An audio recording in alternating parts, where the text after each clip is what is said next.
boy, he dragged that one badly. Yeah, a lot better release. You're right, Stu. He really did pull that second one. And there's David Fathom. Had a good 3-0 win over Bill Davis earlier on. And he'll be here tomorrow to keep the Americans 60. Going. Colin, you require 131. Well, Osborne's got at least 6 darts here to take this set. The way he's performed of late, he deserves to take a set off the power. There's that cover shooting again. 91. So tops when he comes back. Possible 13 darter here for Osborne. Well, you just know that Taylor's going to put the pressure on that double top, though.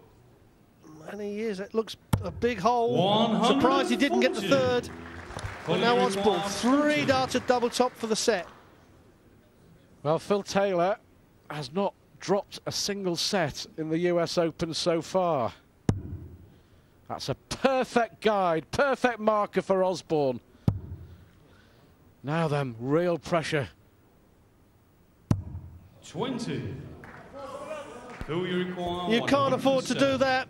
Although Taylor's on 107, you've got a feeling that he's going to have a dart at the double again for it. Well, he's going to have to go treble 17 now for double 18. Oh, he's missed it. Osborne's going to come back. 91. I think everyone's as surprised as you there, Rod, that Taylor didn't get at least 1 dart in it. Well, he's missed 3 darts already, Osborne, for the set. Is this the moment? Game shot. Lovely dart, right set. in the middle of the bed. He's still alive, Colin Osborne. That's the first set that Taylor's dropped in this 2008 US Open. But the power still in pole position, throwing here for the match. Well, Osborne knows he's got to break Taylor. 140. And it's got to be in this leg. He can't afford to go to the last leg of this set and try and break Phil. Break him now. Get it over and done with. Osborne was undone by the start, wasn't he? The first 2 sets, he was well below par. Just to remind you as well that Osborne actually stepped up to throw for the first set and made a complete hash of it. 140. Just to remind you, still to come, we're at the last 16 stage, remember, of the 2008 US Open. Gary Mawson will take on Ronnie Baxter, and it's Ray Carver, another American, against Hawaii 501 Wade Mardle. And to round it all up, it's Shelton against Lloyd.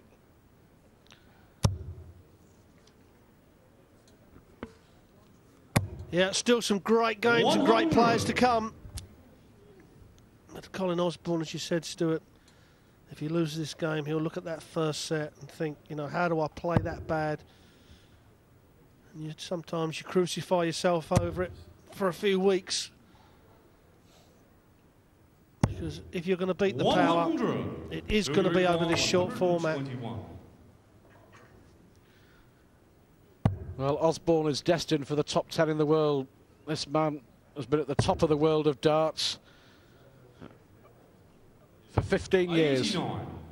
Colin, you require 161. Well, this is the big shot for Osborne. Look at the treble 20. No, he can't do it now. Too often, we've talked about how brilliant he's been on the cover shooting on treble 19 and treble 17, but too often his first dart has just dropped short 93 of the treble 20 bed, which has forced him virtually every throw to go down for cover. So there we go, Taylor wins the first leg of the 4th set. Second leg, Colin. Taylor needs one more leg for a place in the quarterfinals. Well, is Osborne going to kick in big? And there's that low dart again, but he's staying there this time. You know, should he have switched, Stu? You know, he has been hitting that treble 19 well. You know, just going off with a 60, I feel is not going to be good enough. I don't know why he did that, because the first dart, as we talked about, it fell short.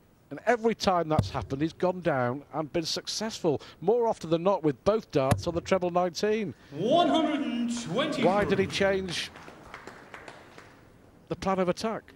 I know when I used to play, Stu, even if I had a plumb treble 20, but where I stood, if I thought that the flight had shattered the next dart at all, I was straight down to them 19s. You know, it's only 3 points less than the treble 20. You know, use it.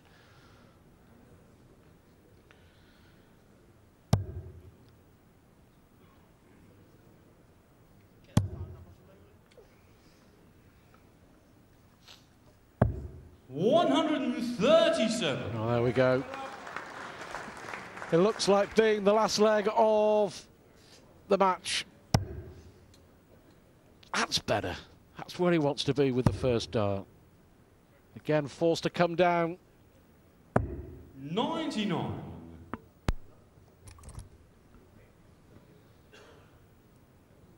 Well, Taylor has got the advantage. All he needs to do is wrap this up in 9 darts. And he's going to be walking off the stage. A 3-1 winner. 85. And Osborne will reflect on that first set.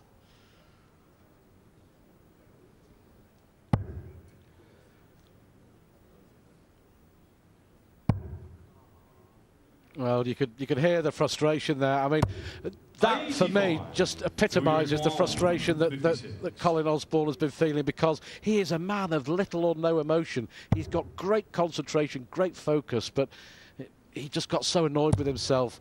For the match, this would be absolutely sensational. 138. Well, Osborne's out on 199, but he's got to try and hit a big score, because the double 9 is not the best of doubles, especially if he splits it with his first dart. And he's got to go back up. He's got to go back up to them 20s as Osborne. 57. Well, didn't really put any pressure on. Taylor now, double 9 for the match.